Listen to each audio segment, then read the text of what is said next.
Lucas est dans le rayon à vendre depuis un moment.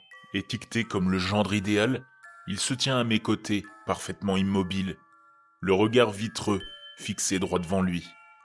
Il est beau dans son costume taillé sur mesure.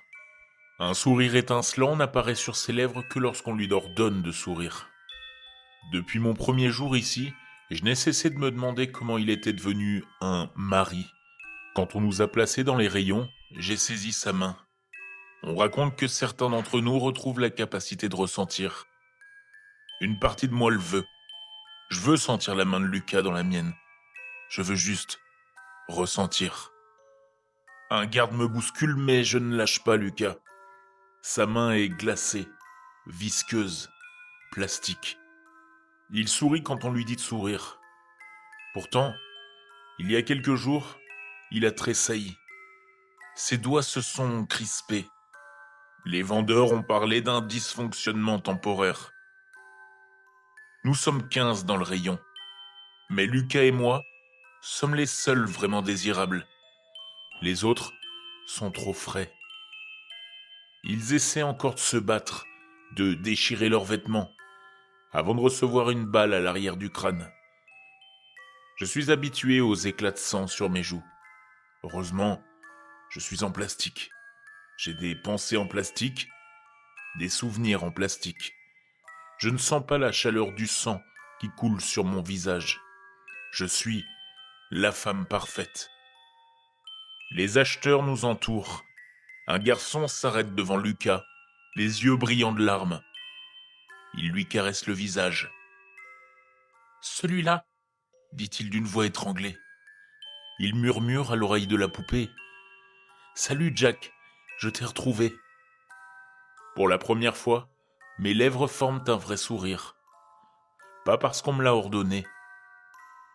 Mélodie, un homme me fait face et me prend le visage entre les mains. Ses yeux sont grands ouverts, ses lèvres tremblent. « Salut » chuchote-t-il. Lui aussi me connaît. Il me connaît d'avant, avant que je sois vidé de mon essence. Il m'achète sur le champ et me porte jusqu'à sa voiture. Je sens la brise fraîche sur mes joues, la chaleur du soleil. C'est agréable. Il m'installe sur le siège passager et je m'affaisse contre la vitre. L'agent paralysant injecté dans mes os me tient immobile. L'homme sort un couteau de son sac. « C'est fini, ma chérie. Je vais t'enlever ça. » Je ne peux que le fixer avec mon sourire manufacturé, alors que la lame s'enfonce derrière mon oreille. « Ne crie pas, d'accord ? On nous surveille. » Puis, la douleur me frappe comme la foudre. Elle explose dans mes os. Mon corps se convulse.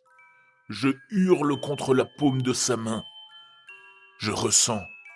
Oh mon Dieu, je peux ressentir. « Bébé ?» Sa voix est si familière qu'elle me brûle les yeux.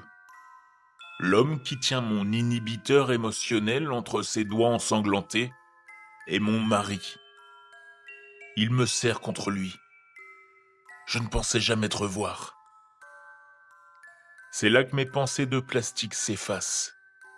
Je me souviens de mes vrais souvenirs. Mon corps couvert de bleu, mon œil au beurre noir. Je me souviens de ses supplications. Je ne recommencerai plus. Je me souviens pourquoi je me suis livré, pourquoi j'ai fui, pourquoi j'ai choisi de devenir un objet. Un cri retentit sur le parking. C'est Lucas.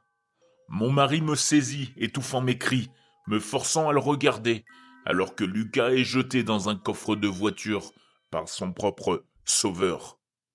Mon nouveau mari me regarde et me dit « Je t'ai enfin retrouvé, bordel !»